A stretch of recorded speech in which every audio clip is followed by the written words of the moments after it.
நார்மலா அரிசியில கொழுக்கட்டை செஞ்சு சாப்பிட்டுருப்பீங்க. அதுவே அவல்ல செஞ்சு சாப்பிட்டுருக்கீங்களா? அதுவும் மாப்பிள்ளை சம்பா அவல்ல. வாங்க எப்படி செய்றதுன்னு பார்க்கலாம். இப்போ 2 கப் மாப்பிள்ளை சம்பா அவல மிக்ஸியில ஃபைன் பவுடரா இந்த மாரி அரைச்சு எடுத்துக்கங்க.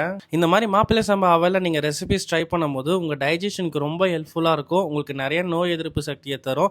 முக்கியமா பெண்களுக்கு பிரெக்னன்சி டைம்ல நெறைய இரும்பு சத்த தரும். இப்போ அரைச்சு வச்சிருந்த அவல் பவுடர்ல கொஞ்சமா தண்ணி சேர்த்து மிக்ஸ் பண்ணி விட்டுட்டு, துருவுன தேங்காவும், நாட்டு சர்க்கரையும் தேவையான அளவு சேர்த்துட்டு நல்லா இத மிக்ஸ் பண்ணி விடுங்க.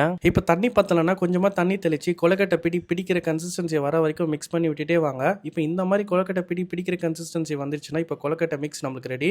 இதை அப்படியே ஒரு இட்லி குண்டால வச்சு நம்ம ஸ்டீம் பண்ண போகிறோம். இப்போ வெறுமனே இட்லி குண்டால அப்படியே ஸ்டீம் பண்ணாமல் அரை லெமன் பிழிஞ்சு அதில் போட்டு வச்சிங்கன்னா உங்களுக்கு அவ்வளோ சீக்கிரம் பாத்திரம் அடி பிடிக்காது. அவ்வளோதாங்க. இப்போ எல்லா கொழுக்கட்டையும் இட்லி குண்டால ஏற்றி ஒரு 10 நிமிஷம் வேக வச்சு எடுத்தீங்கன்னா கொழுக்கட்டை ரெடி. இந்த மாதிரி தொட்டு பார்க்கும்போது கையில் ஒட்டாமல் வந்துருச்சுன்னா நல்லா வெந்திருக்குன்னு அர்த்தம். அவ்வளோதாங்க, ஒரு ஹெல்த்தியான அவல் கொழுக்கட்டை ரெடி. உங்களுக்கு இதே மாதிரி ஹெல்த்தியான ஆர்கானிக் ப்ராடக்ட்ஸ், ஃப்ரூட்ஸ், வெஜிடபிள்ஸ்லாம் வேணும்னா நம்ம மை ஹார்வெஸ்ட் ஃபார்ம் வெப்சைட்டில் ஆர்டர் பண்ணுங்கள். நம்ம அடுத்த வீடியோவில் சந்திக்கலாம். தேங்க்யூ.